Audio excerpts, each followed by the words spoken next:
24 minutes before 10 o'clock. Thank you for tuning in this Thursday morning. One of my favorite organizations in the world is Hospice, and Hospice of Marion County is probably the one hospice organization that I'm most familiar with, although I was kind of familiar with the Citrus County Hospice while my mom was in hospice care. And two ladies are in the studio who are making the studio a lot brighter. They are here to talk about a Hospice of Marion County event called Hospice Helps Everyone. Are you good to go?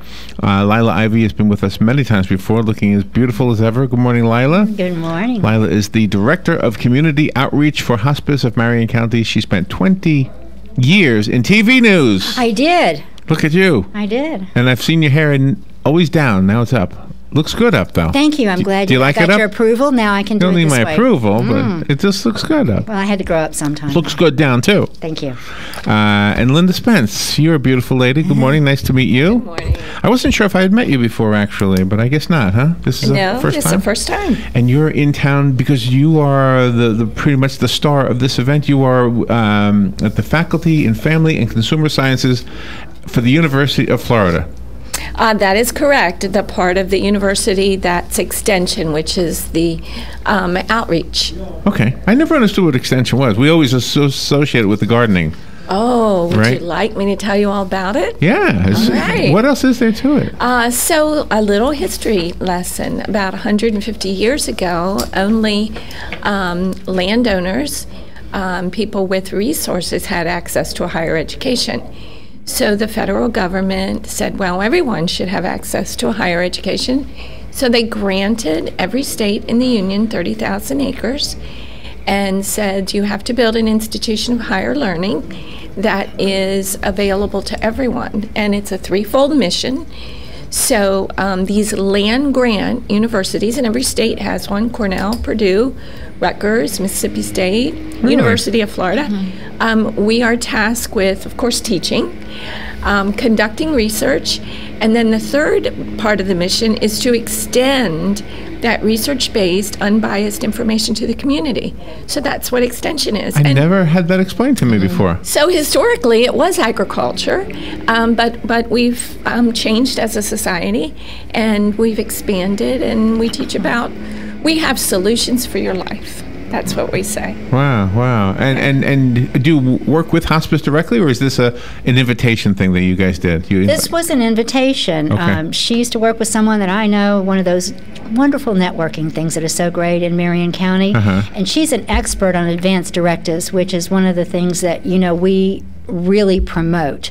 So for Hospice Month, which is November, we are having a lot of special activities. So this is one of our big community outreach activities. People can come free to this workshop that Lynda is going to spearhead. It's kind of an interactive workshop. So we'll have the papers that they can fill out. And it's more than advanced directives, and she knows all of this stuff. So we'll have now, advanced directives, that's a term I learned from you. Oh, good. Okay. And I never knew what that was. If you had said it, I'm just in the event that there's people listening who don't know what advanced directives are. Define Here's that. the thing. We pre-plan for everything. Our kids' college education. I like the blower effect. I know. I know. Isn't it wonderful out there? They just bad timing. It's not as loud on the radio as it sounds in your headset. Good. Yeah. We pre-plan everything. Our kids' college education, our 401k. You need to plan for end of life too. And the biggest gift you can give your kids is to do this so that they are not burdened. And do it early. Do it while everyone's well. And you fill out these papers, which are actually quite simple. Lynda's going to explain some of them, and we'll have them all there. We're going to give them away free. To just fill out these papers, and then the most important next step is talk to your family. You have to let people know where these papers are and what their role is, and then that relieves them from all that anxiety. This is what mom wants, and this is what we want. Right. And this is 2 weeks from today, right? 2 weeks from today we're doing this? It's November the 12th. Is that 2 weeks? 12th. Yeah, November I think so. 12th, Yeah. 4:30 at our building. 2 weeks from today. Are you surprised it's so soon? You look surprised. Time is flying. November 12th, Year right? is flying. Yeah, wow, 2 weeks. 2 weeks. Lynda will be in our building. And where is the Elliot Center? Is that what it is? We call it the Elliot Center now. It's part of our Where's main that? building. Oh, that's your building? That's our main building. We Okay. named it for Yeah. the wonderful Dr. David Elliot, who's been with us since the get-go. It's our education center. It's our great big room where we can have conferences, and we'll be okay. serving some food. We'll have some nice food for our participants and worksheets and pens so that they can interact with Lynda as she teaches us all the things we need to do. So when they come, if they know nothing, they will leave with a great packet of information. It is a really good piece of advice. So let's find out more about it, Lynda. What do we need to know? Well, let's see where to begin. We ask people to think about, from a personal point of view, how would they like to be remembered? What is their legacy? How would they like for people to treat them at the end of their life? So we say in the beginning, just have some self-talk. Just think to yourself, what are some things that are important to you? And of course, we have forms that we help to guide the process, and I won't name them all, but there's lots of them. When we teach this in the community, we role play, we talk about different case studies, but from that personal self-talk, then the next step is to think about who it is that would most honor your wishes. Who is it? Not the person closest to you, not the person that you feel is the most responsible or the most, or the oldest child, or your partner. Not that one. Really? No, the person that would honor your wishes at the end of the life. So perhaps I don't want every measure that there is to prolong my life. Maybe I just want to be comfortable, but my partner wants me to be here forever. So maybe that person wouldn't be the best person. So think long and think deep about who is that advocate, who is that person that would speak for you when you were unable to. How does that person step in, though? I mean, if you're married and your wife is not that person, how does that? So you that doesn't set well, does it? Well, no, actually, just like Lila said, we are gifting our survivors by taking on this responsibility. We are saying to them, at the end of our life, we want for you to have time and space to grieve the loss of us, and also to celebrate our life. So by us taking the responsibility ahead of time and designating that person, and then having, it's a process, Larry, it goes on for years and years, having conversations with that person, because let's face it, living and dying is not scientific. It's anecdotal, it's incidental, and so circumstances change.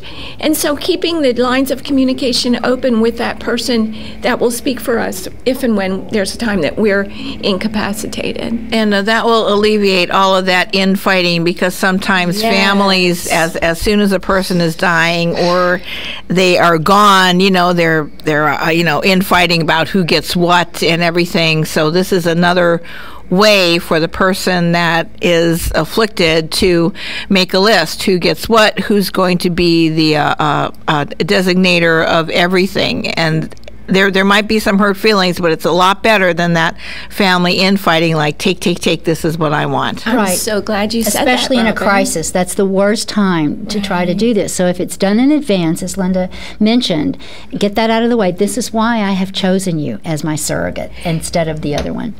And we do, at the University of Florida, Ivey Extension, we do offer a series, which is called The Art of Goodbye. And one of the programs in that series is a program that was developed at the University of Minnesota, actually. We've adapted it for Florida. But it's called Who Gets Grandma's Yellow Pie Plate? Right. So, in a will, you designate who will get your title. Grandma's yellow pie plate. That's what they fight about. Exactly. The will is the title property, but it's the untitled. Who gets Right, Grandpa's right. rod and reel? Who gets Grandma's knitting needles? Exactly. I got a plate when my mom passed. Can I tell you my story real quick? I may have told you, Lila. I don't know. But when the last 10 years of my mother's life, probably, she was asking everybody, what here in this house do you want? I'll put your name on it. And so, literally, you could walk around the house and look on the stickies. back of things and see, masking tape with somebody's name. You knew what everybody was going to get when she and my dad were gone. When she started, both of them were still Wonderful. alive. Well, anyway, I kept saying, no, I don't want anything. Don't put my name on anything. You're never going to die. Well, anyway, as it became obvious that she was going to die, like she died 4 years after my dad, so I said, you got that plate on the wall, and I think I'd like that plate. Now, let me tell you about the plate. The plate was from a church that I was baptized in, or at, whatever, in the Bronx. And I don't remember the church, but it was like a fundraiser. And I'm 60, so it would have been 60 years ago that this happened. And I always thought, you know what? I'll bring that back to that church. Wouldn't they like that plate? So one of these days, I have it right now. Robin wrapped it up in something so it won't break because I'm careless. I want to take it back. I want to go one Sunday morning and just sit in that church and say, hey, you don't remember me, but I was a lot smaller back then. Aren't you? Totally. Aren't you glad that you put your name on that plate? Because it has meaning. It's a legacy. Yeah. And then they'll do something with that plate. So all these things have such precious memories, and that's what we're trying to do, is make the process of living and dying meaningful for families. And as sad as it always is, I know. it can and should have meaning. So we're not done. That music doesn't mean we're done. That music means we're taking a break. But we'll be right back because we want to make sure we know the details about the seminar in 2 weeks. And we'll be right back. If you have any questions, you want to take phone calls? Oh, sure. So if you have any questions, please call in. The number is 622-9622. We will be right back. The weather is brought to you by myfwc.com. Safe boating is no accident. Well, we can start the day with areas of fog. We'll see times of sun and clouds. It'll be nice and warm, maybe a shower at the coast. The high 82 to 86. For tonight, partly cloudy skies, lows in the upper 50s and low 60s across the interior. Mid to upper 60s at the coast. Tomorrow will turn out mostly sunny, high 81 to 85. For Saturday, sunshine and some clouds, high 82 to 86. From the Florida Weather Center, I'm meteorologist Joe Lundberg. If you're anything like I was, the thought of getting older was the last thing on your mind. But here we are. For me, it started slowly. The lack of energy, never being in the mood. And when I was, I could never perform at my best. I tried the pills and other treatments with minimal results, and all but given up on my sex life. Then I found the doctors at New Male Medical Center. Wow, they made a new male out of me. Feel like I'm 25 again. I have renewed vigor, so much more energy, and no longer worry about my performance. New Male treated me like my situation was one of a kind, with a custom treatment plan that really works. I feel great. They can create one for you too. It does not matter if you suffer from low testosterone, erectile dysfunction, or just want to last longer. New Male will help you. Call New Male Medical Center today at 352-404-4779. 352-404-4779. That's 352-404-4779. It will change your life. 352-404-4779. Have you heard of Hyperdirectory? When looking for local businesses, go to hyper.directory. No need for www, no need for .com, just hyper.directory. Connecting customers to local companies when it matters most. Hyperdirectory is your local business directory partnered with the Ocala Chamber and Economic Partnership to bring you trusted local businesses. Keeping Ocala local. Use hyper.directory. No www, not even .com, just hyper.directory. Connecting customers to businesses when it matters most. Coming live in concert, Matthew Smith and Indelible Grace, Sunday, November 15th, 6 p.m. Good night till then. At Grace Presbyterian Church, just down the road from Bob Wine's Camellia Gardens. Tickets are only $15 at the door, or get discounted tickets now at eventbrite.com. Or visit Grace Presbyterian on Facebook or call 629-1537. All right, 10 minutes before 10 o'clock, and you're listening to WOCA, of course. Lila Ivey is in the studio, and Lynda Spence is in the studio. The two ladies are talking to us about an event, a seminar called Hospice Helps Everyone. Are You Good to Go? It's the seminar happening 2 weeks from today, November 12th at 4:30 in the afternoon at the Elliot Center, which is the name I didn't know, but it's actually the hospice office here on 34th. Right. It's our conference, big conference area at 3231 Southwest 34th Avenue, right here behind the mall. throw a stone, right? So are you good to go? I don't have my papers done I am yet. so good to go because I need to walk the talk, don't I? So I am really Yeah. good to go. But I will tell you, they do take time to fill out because they're thought-provoking. One of them's very simple, but you really need to think about it. Thought-provoking. Yeah. Can you give me an example of a question? Well, yes. In the 5 Wishes, which is one of my favorite documents in the world, written by Jim Toohey. Uh-huh. He was our guest last I remember year. that, but I don't remember the questions. Well, they're 5 wishes, and it's user-friendly, but they're very thought-provoking. The first 2 are the same as a living will, your healthcare surrogate and how you want to be treated at the end of life. That's just naming who? That's Naming who. Naming who? Yeah. But whom. how comfortable I want to be in terms of... On a scale and of 1 to then 10? how I want people to treat me. I wish to have pictures of my loved ones in my room near my bed. I want to be cared for with kindness and cheerfulness, not sadness. I want to have others by my side praying for me when possible. Wow, do you want music? Do you not? Do you want your hand held? Yeah, right. One of the most touching stories, a man had a stroke. He couldn't speak, and he was always just real gruff, and I was a dad, real gruff man. But he was able to point. We have these 5 Wishes cards, too. Oh, wow. Yeah, so he was able to point, and they put them on the bed. He pointed to, I want to be held. No one in his family dared touch him because he was, such a big, strong guy. His own wife didn't know that he wanted to be touched. So no one was touching this man who was lying in bed having a stroke. He was afraid. So they all just embraced him. I mean, what a touching thing. Wow. So those are the kind of questions. What kind of music do you want? Do you want a lot of visitors? I don't. And then I thought, no, I want people to see me, but maybe 1 at a time, and please make an appointment. I have to fix my hair. Of course. What we're doing here is beginning to normalize the conversation. And that's what's so important. Yeah, that's true. So we don't get cancer by talking about it. We don't get pregnant by talking about sex. Thank we goodness. don't die. I would have got a lot of people pregnant. I shouldn't go there, should I? But we don't die just by talking about it. But for so long in our culture, it's been so taboo. So what Lila's organization is doing, what our organization is doing, is trying to begin to normalize the conversation so that it's okay to talk about what we want and what we don't want, what makes us happy, what makes us sad. It's okay. It's more than okay. It's necessary. I think it's more than okay. It's a gift to your family. Like this man, they were able to hug him, and he got what he needed, and they certainly got what they needed. So during the break, the part about lawyers came up. We were asking about lawyers, and so clarify this: do you said you don't need a lawyer for this? Do you need a lawyer for a will, or is that just a will? Yes, because will, that's property. But a living will and the 5 wishes, all you need is 2 witnesses, and they can be revoked at any time. Okay. Because situations change, as Lynda said. Someone may predecease another. So this has everything to do with up until the day you die. Absolutely. And then the will takes after that, right? Oh, okay. Yeah, that's why they call it a living will. Ah. That's why you're living.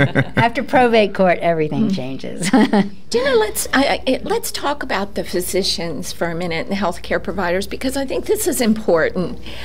We live in a society where we kind of identify generations. So we know about the greatest generation, don't we? Yeah. So our parents or our grandparents, they were raised to think of healthcare providers as the end-all, know-all, be-all. And back in the day, they were. But we know now with so much information that we're empowered by knowing more. Sure, and many times, because we know more, we know better. So we're hoping that as consumers, as patients, as individuals become more able to talk about death and dying, that they will feel empowered to talk to their healthcare providers. Let's face it, physicians are human. Maybe they're not talking about it. Maybe they think that we'll think they're giving up on us. Or maybe they think that we'll think they're inadequate. Or maybe in their culture or in their background, their religiosity, they're afraid to talk about death. So we need to take this by the horns. We need to take charge, and we need to say, Dr. So-and-so, I'd like to talk about the end of life and what it looks like to me. I'd like to talk about that care. I'd like to provide you with some information that puts me in charge. And so it's okay to be one-on-one with our doctors and not let them feel like they're driving the train. And that makes the patient feel stronger, because once they have that conversation and they've got it in their head, then they're able to generate their thoughts to the family members and whoever else. And then the family members, this will give them time to come to grips with their wishes and deal with it and accept it without fighting it. Absolutely. And so there are measures. I mean, here we are in a society where we see it in Hollywood, we see it on the screen. You know, don't pull the plug, pull the plug. So it isn't that simple. It isn't that simple. So we have worksheets and activities, role plays, where we talk about what does it look like to give CPR to someone who's 95. It is not pretty.